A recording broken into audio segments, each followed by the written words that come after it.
You know, the whole time I was making this, the only thing I could think of was, in 2003, there was this little band called Zwan, made from the pieces of Smashing Pumpkins and A Perfect Circle, and another band called Slit that I kind of really miss. What's going on, Dungeon Dwellers? Welcome back to Dave's Dungeon. I am, as always, the one, the only, Dungeon Master Dave, bringing you another episode of Spooktober 2023. Today's episode is on Lord of Illusion, the 1995 movie by none other than Clive Barker, the mad genius who brought us Hellraiser and Books of Blood and a few others that we've covered in the past. So if you remember all of our Clive Barker episodes, one of which we had earlier this season, we love him. But I don't feel like this movie gets enough love, so I decided to bring it on. So without any further ado, let's get into the body count. There are 2 worlds of magic. Intro explanation that doesn't really explain much. 1 long dramatic car ride through the desert with your friends that is only really sort of hyped up by the soundtrack here, but it's Clive Barker who knows how to use a soundtrack. 1, what Zelda quest do you have to do in order to find the crackhead that actually knows how to do magic? Because there's a lot of people here for this to have been a sort of hidden quest. 1, suddenly a baboon, because the 90s had to go extra hard to be weird. It wasn't weird if they weren't trying to be weird. 1, Butterfield has seen some shit, and so has that eye. Probably how he got it. Because he has the one eye. 1, I've got so much power to give you, Swan. I could eat your fucking soul, quote, because Nyx is nothing if not loquacious. Knows exactly what to say to a boy to make him want to, commit to a relationship. Because you didn't know this was a relationship movie, did you? Yeah.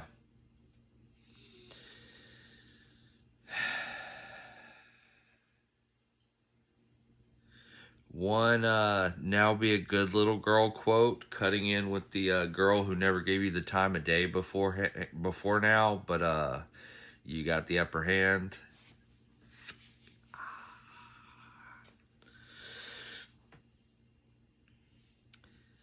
1, deep forehead massage, for those stubborn cluster migraines and for the establishment of those, powerful psychic powers. 1, Nyx just wants Swan to love him, but so does Dorothea. Shot through the heart, Colt 45 and 2 zigzags, baby, that's all we need, bang, bang. 1, the man in the iron mask just got weirder since the last time I saw it. Because this reminds me of that, and it's like even more detailed. But sure, it seals in the magic power, so why not? 1, Butterfield will remember this, staring back wistfully as they kill his master. Note, the moral of the story, always remember to kill the entire cult, because these things tend to come back and fester after, an untold amount of time. Say, 13 years. 1, studying the occult paranormal didn't make our hero any friends introduction. Getting ribbed by your friend. One, I saw you on TV last night, so why do you look like shit? Question / trouble. What's eating Harry Demore? One, I got a job for you in California. Go on vacation and maybe do the job. Meet Harry Demore, paranormal expert and private investigator. And I gotta say, of all of Clive's introductions for his characters, this is probably the most fun. One, life has been good to Swan and friends since they did that thing that one time out in the desert. One, come for the tarot reading, but stay because you have a knife stuck in every organ in alphabetical order. One, Ayo, is that a crackhead or a demon? Yo, he kind of strong, don't you think? Oh man, I mean, he's something else. And to have literally been unnamed cultist leader, quote. One, ever watched a man die? If you watch very closely, you can sometimes see the soul escaping. And if you're very quick, you can catch it. Reintroducing Butterfield, who is now fully grown into his sort of I do it for daddy role. Leather daddy, that is. One, cocaine is a hell of a drug. Junkie basically chews his way through a door, only to be yeet out the window. One, dying man gives Harry a palm reading that doesn't quite make him feel better, or us either. One, tarot card, 10 of swords, double tap. Both a foo in the moment and a foreshadowing for what's to come. Yeah, it gets that weird. One junkie is having a real rough day after taking his swan dive. Get it? Swan dive? Quote. He ends up having to extrude some stuff from himself after having to walk it off. One, there's something terrible coming soon. The introduction of the Puritan problem. Nick's Part 2, the redo. One, death is another illusion promise from Nyx, which I gotta say, no. I think that's the one thing that isn't honestly answered by Nyx and isn't an illusion because, as he says, I have to give one back. One, Famke Janssen bathing suit foo, including poolside view of her at Swan Manor. Meet Dorothea Swan, all grown up. One, living the good life since he murdered his master and stole his powers. Swan makes an easy living after gaining the effable powers of hell. Because of course it's what you do. You convert that into a 3 nights a week at Vegas show. One, Swan is now a one-word name for a one-man only act that I swear is so 90s it hurts. I don't even think people do one-word acts anymore, and if they do, they're The Rock, but even that's 2 words.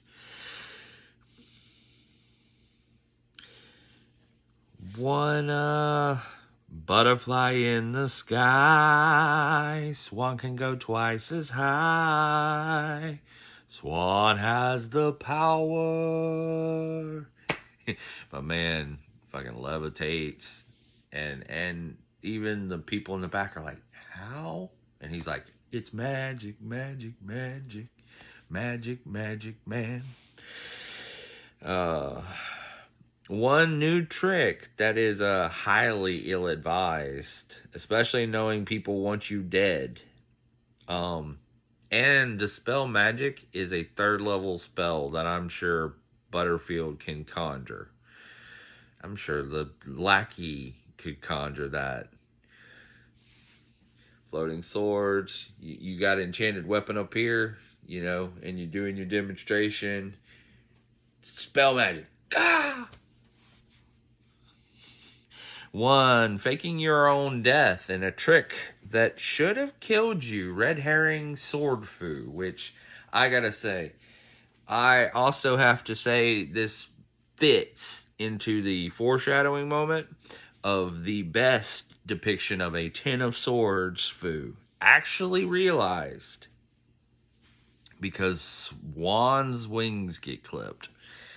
And I gotta say, the setup and the tension and everything else that this builds within the film, oh man, you don't get better than this moment. This moment here is magic.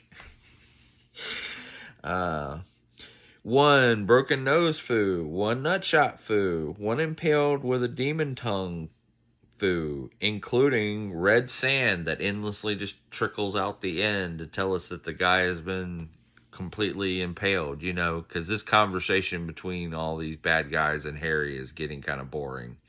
It's a boring conversation. Anyways, whoa, we're gonna have company! One magic castle full of so-called illusionists, because Magician School does not in fact give you magic powers. One Swan's magic was different. Evil. Evil? Where did it come from? Satan? You're just jealous, Vinovich. And his name is Vinovich. He's an icon for those of us who are familiar with character actors and were kids in the 90s. You'll recognize this guy. One Harry and Billy become best friends because trolls love trolls. Because we troll, and we love to troll, and we love it when others troll. I would know. I happen to be one. One teeny tiny little crowbar for one incy wincy little break-in. I mean, it's so teeny tiny little crowbar. Crowbar is about the size of a pin. One Valentin trying to pay off Harry, which only makes him want to know the truth more. One Jennifer Desiderio knew too much from her time in the desert, so she got the Frogger foo. Boom, boom, bang. One B&E at the Magic Castle ends up being more dangerous than anyone anticipated, because it was only supposed to be hokey. One secret apartment that is convenient because it hides the exact information that we're all looking for. Foo. I'm going to start fooing that one. One Swan attends his own funeral, in spirit anyway. This house is on fire. One Dorothea tells Harry about that one summer she got kidnapped and ended up having to shoot a wizard. One sleeping with the wife of a magician who hired you never goes wrong, does it? And nothing can go wrong. One finding out Swan isn't dead because Valentin drops the casket. Dummy. I'll just say ball. Of course, after they do it, I'm going to make a ball joke. One throwing a car at the guy because he fucked your wife. Reasonable. For everything else, use magic. Swan seems like he had a good answer here. One, is Nick some kind of god or just another phony messiah question? Where I love this as a question of the movie, is a guy who says he has all this power and that you can't stop and that nothing can be done about it. Is he actually a god, or is he just another faker who's claimed to be? Another phony messiah. Just like you and just like himself. So this is where we finally get Swan and D'Amore on the same side. One Butterfield finally gets his hands on Valentin and Dorothy, because only one other man knows where Nyx is, aka Dorothy and Valentin kidnapping Foo. One headbutt Foo for bad little Dorothea, who ends up slipping her ropes, because, wait, what you got there? Bam! One looking like a big old booger made of sharp cheddar after being buried for 13 years. Foo. Because Nyx isn't looking good after they find him and dig him up. One, meanwhile, at the Nyx cultist orgy reunion. He will come. He will come. He will come. Yeah. Yeah, I bet you he will. One, goodbye, Valentin. You were a great manservant. Because this is where we're all going eventually anyway, because everybody's losing a little hope here. One, coming to the Puritan on their knees through a full floor full of glass. Because, of course, I hate myself and decided to do that as an alliteration. One, I made this from parts I bought at Home Depot. Butterfield finally gets to do some surgery on the savior Nyx. One, after 13 years of being buried, let me fall right back into the same self-destructive behavior that led to my original downfall. Let me completely backhand Butterfield for doing one thing wrong. No gratitude for, resurrecting him or keeping the faith for 13 years or rebuilding his whole movement. No, just Swan's alive. One, he escaped from the grave, so he must give something in return. You all dumbasses, because no, he's not going to sacrifice Dorothea, who originally led to him dying. That would be a convenient way to get rid of her. No, let's sacrifice our entire cult movement and get them out of the way, because we need a cool floor effect. One, badass breath of fire snake Naruto jutsu from Swan that, I gotta say, I wish CGI was a little bit better in 1995, because it would have been so cool to see that effect pulled off now. Like,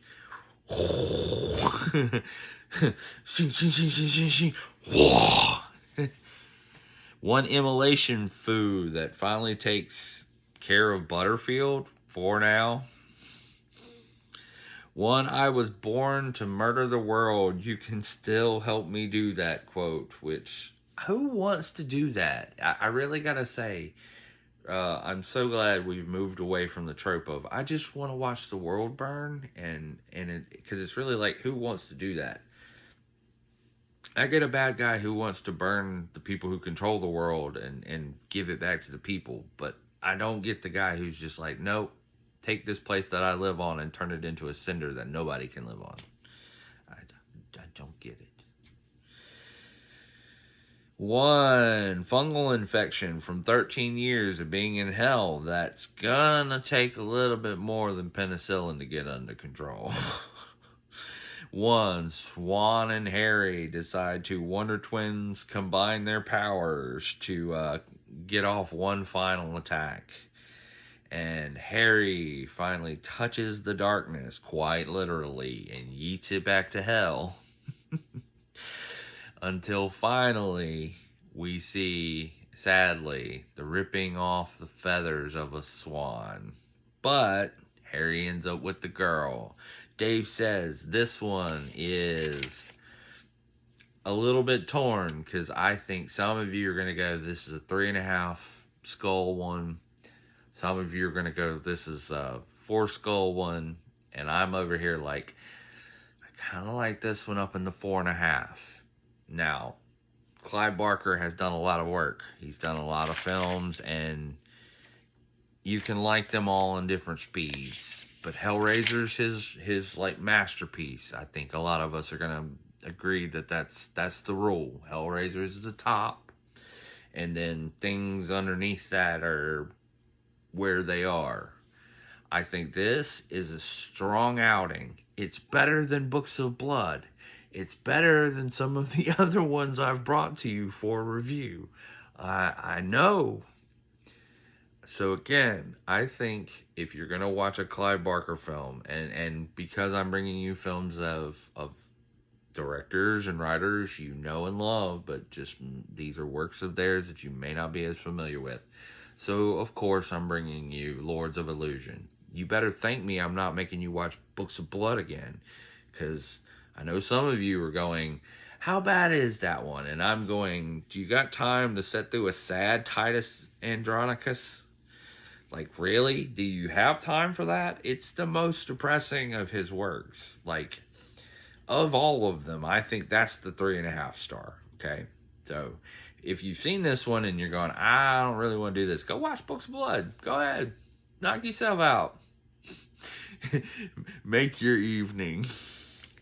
But before we get off too far into anything, let's talk about the MVPs for this. We have Scott Bakula as Harry D'Amour, Kevin J. O'Connor as Philip Swan, which I gotta say, it's good to see him in this and not in the Benny role, but as the, you can say hero, I say hero. He arguably is a hero and sacrifices himself in the end, but that's kind of Scott Bakula in this film, and he's sort of playing a anti-hero, sort of in on it kind of character.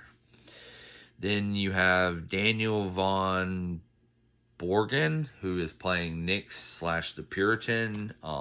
He's someone we recognize from character roles throughout all movies. So if you've watched television or movies throughout the 80s and 90s, you're going to recognize this guy. One Famke Janssen as Dorothea, which she is gorgeous in this film and so young, and it's like, I put this amongst her top performances up there with next to The Faculty. One notable mention to a Joel Sueto, who was Valentin. I just want to call out Valentin, and Vincent Scavelli, who plays Vinovich, and Barry Del Sherman, who was Butterfield. They are all notable performances from people who I don't think were ever in much else. But I think that's going to do it for this one. I think, what's there to talk about? What's the moral of this story? Don't go playing with magic unless you know what the magic's doing. And maybe the thing to talk about here is what's the role of unrequited love in horror? And I gotta say, the Puritan and Nix are, if you don't see it, if you don't and aren't paying attention to it, and you're not listening, you're missing the sort of connection between Nix and Swan, and what happens in the end. Why are they bonded? Why are they coupled? And why does Swan not necessarily want to be with Dorothea, but he loves her? And why is that sort of an issue? And yeah, it's because there's unrequited feelings going on in the base of all of this, and things going on between Nix and Swan that aren't necessarily addressed in the text of the film. Now, to say that this movie in some way represents anything like a relationship that you'd want to sign up for, I can't go for that. The sheer fungal infection that is Nix in the end is hard no, solid pass. gonna say no. And it's not because you just know. But I think that's gonna do it for this review, Dungeon Dwellers. Make sure you leave a like. Make sure you subscribe so that you can get more content when we drop it. And make sure you ring the bell so you know when I drop new stuff. Sorry, my back itches. Thank you for journeying with me today and for joining me on these adventures. But until the next time I see you, maybe don't trust the guy behind the 7-Eleven to teach you magic.